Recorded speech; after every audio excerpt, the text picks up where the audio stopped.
This changes everything for the Edmonton Oilers as depth prevails once again ahead of Game 5 against the Dallas Stars. The Edmonton Oilers, you know what, you can hurt them in so many ways, but they will rise to the top in every single occasion. All that more today on Oilers Digest as we get prepped for a huge game tonight. We saw, Florida advance to the Stanley Cup Final last night, and they await the winner of this Oilers Stars series. The Oilers trying to wrap things up tonight. The Stars trying to live yet for another day. But we are on the road to 3,300 subscribers, on the road to 4,000. So help us get there by hitting that button down below, folks, for any and all Oiler news. Oilers Digest is the place to be. I mean, what a playoff run this has been. If we thought, anything could top last year's, hopefully a cup win can surpass that. But without further ado, let's get right into it. Now, depth perception for the Edmonton Oilers, like I mentioned in the intro there's so many ways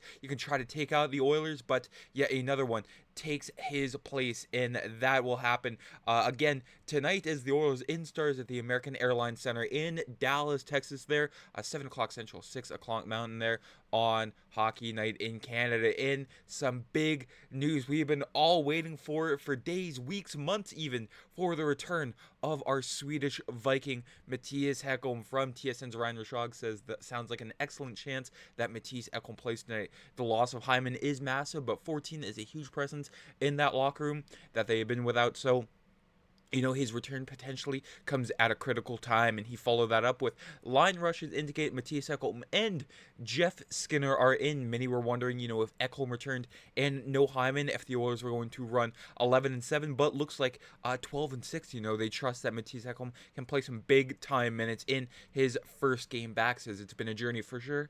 It's not fun, especially come playoff time. This is my first time dealing with anything like this, but since the day I got hurt, I've had a feeling that the team was going to do their part. It was up to me to find ways to get healthy as quickly as possible, and I think I've done everything in my power. I felt like I made pretty steady progress up until this point, so I'm really happy where it's at. If you look at the initial prognosis, I shouldn't be here, so it's a bonus that I am, and I'm happy to be here. Of course, after he was injured, after the game in April there against the San Jose Sharks, the initial prognosis was, it could be, a very, very long-term type injury, one that would sideline Mattias Ekholm for the rest of the season. I mean, the short-term one was missing 2, maybe 3 rounds. So for Mattias Ekholm, from where we were on April 12th after that game against the Sharks, where we are right now, is absolutely fantastic. He is 100%. He's rip-roaring and ready to go, folks. You can see there, hasn't played a full game since March 26th, coincidentally, against the Dallas Stars there in that loss. But, he played almost 23 minutes that night. Sidelined for a bit and then tried to come back against the San Jose Sharks. 3 shifts for a total of 1 minute and 52 seconds there before he was injured yet again. So we welcome him back with open arms. You can see there the rest of the projected lineup here from the Oilers website, with Ryan Nugent-Hopkins, Connor McDavid in, Corey Perry slotting in on that right side there where Zach Hyman would normally be. Again, sending all the love to Zach Hyman there. You got to win it this year for him. So, again, a big loss, but I mean, the Oilers, they have a next man up mentality, and they are proving that there with Evander Kane, Leon Draisaitl, and Kasperi Kapanen make up your second line. Jeff Skinner making his return since game 1 of the first round against the LA Kings with Adam Henrique and Trent Frederick, and then Vasily Podkolzin, Matisse Janmark, and Victor Arvidsson there. You can see the best top pairing in the National Hockey League back again, yet again, with Mattias Ekholm and Evan Bouchard, with Darnell Nurse and Brett Kulak, and then Jake Wollman in John Klingberg. So the D-core is all healthy.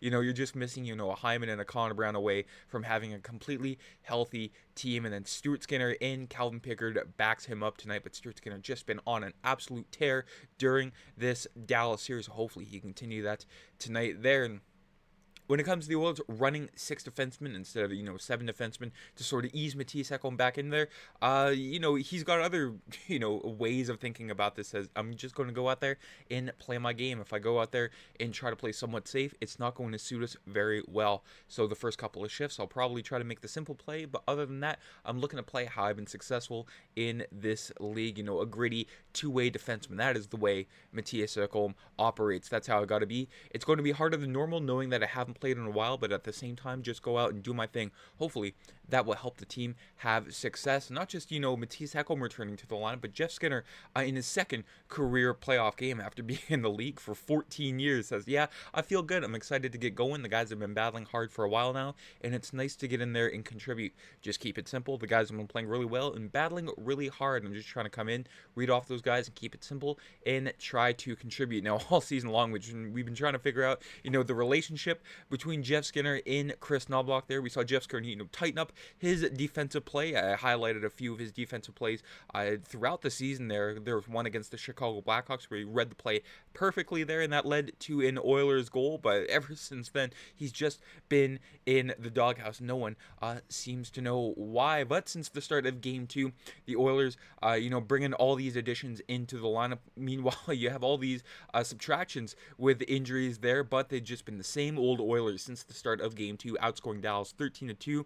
Dallas has been outshooting them 88-82, but off the back of number 74, the Oilers have kept the Dallas Stars at bay. And not just that, but the power play. Dallas only going 1 for 8 since the start of Game 2 when we complained on and on and on about the Oilers penalty kill. Meanwhile, the Oilers going 4 for 11, and then the stat I want to look out the most, since the start of Game 2, the Stars have led for exactly 0% of that time. Meanwhile, the Oilers 81.3, so they're not leading well. The game is tied, and if they don't want to lead, then, being tied is just the second best option. But this Oilers team has been dominant.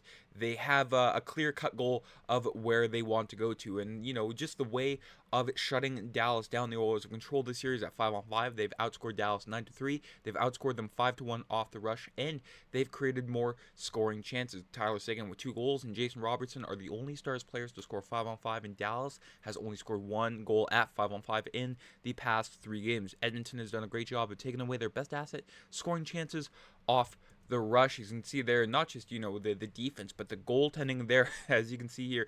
Stuart Skinner making his way into the record books there with the best stats in all of 5 of the Oiler wins so far this postseason, putting up a .985 and a 0.39 goals against average there. You can see it's a who's who of playoff goalies on this list. Eddie the Eagle Belfour, Cujo, Terry Sawchuk, Patrick Lee. That's pretty much the only outlier in this list here with Jonas Hiller and Cujo yet again there. So Stuart Skinner making a very comfy case amongst many other of the goalies in National Hockey League history. But the guy's just been on a tear. Mr. Mustache Man has been phenomenal, and hopefully, again, like I've repeated, just needs to keep his calm, demeanor in between the crease there. It doesn't have to get, too shaky, too jittery. Just be himself, and it's been doing the Oilers wonders ever since there. And the NHL playoff odds up 3-1 there. You can see the team up 3-1 has won the series 91%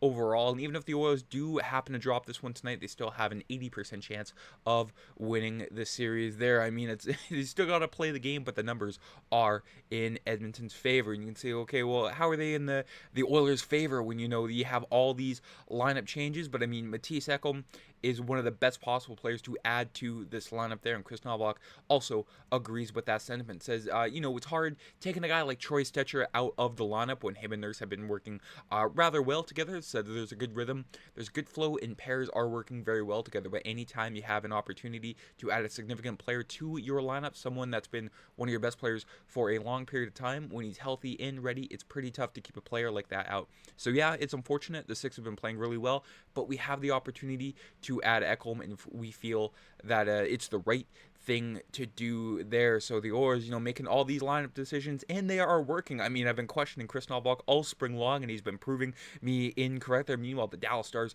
discombobulated with coach Pete DeBoer and trying to figure out what works for this team here. As you can see, a projected lineup for the Dallas Stars for tonight. Of course, they had an optional skate this morning, so we won't know anything definitive until the warm-ups later on tonight there. So looks to be the same there. Rupe Hintz was the only question mark heading into game number 4 there, and he looks good to go for tonight. And on the back end, looks to be, rather the same, top four: Esa Lindell, Miro Heiskanen, Thomas Harley, and Cody Ceci. But according to Sam Nestler there, a Dallas Stars writer, after the optional Stars morning skate, looks like Ilya Lyubushkin is back in the lineup tonight with the 3 losses and the penalty kill struggles there. So one of the grittier defensemen in Dallas there looks to be heading back into the lineup there. And I mean, Jake Oettinger, if the Stars have any hope of getting back into the series, Jake Oettinger needs to outplay Stuart Skinner there. And it's, I'm crazy for even,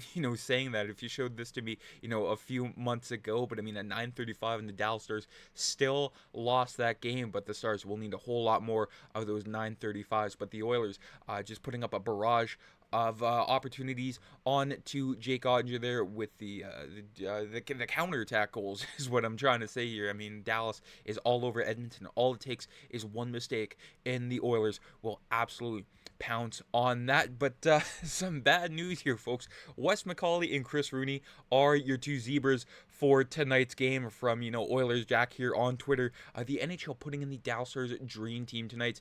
20 wins, 1 loss, and 3 overtime losses over the last 3 years. What a record. Now, I'm not one for conspiracy theories, but I mean, come on. That's a little too obvious. I mean, 20 wins for this Dallas Stars team and only 1 loss over the last 3 years. If I'm reading that correctly, that is just very, very questionable there. But the Oilers have overcome refereeing before. Why not do it again in, Oiler fashion to make their way back into the last dance here with the Florida Panthers? But that is it for today's video. Thank you very much for watching and for supporting the channel. If you haven't already, make sure you hit that subscribe button down below and let me know your thoughts heading into tonight's game. Do the Oilers get it done? Are we going back to Edmonton for game number 6? Very curious to see what you all have to say. Enjoy the game tonight, folks. Let's see the Oilers in the handshake line tonight, with the conference champions hats in the shirts. Let's see everything tonight. Let's see it all laid out on the ice. Take care. Let's go, Oilers. I'm Matt.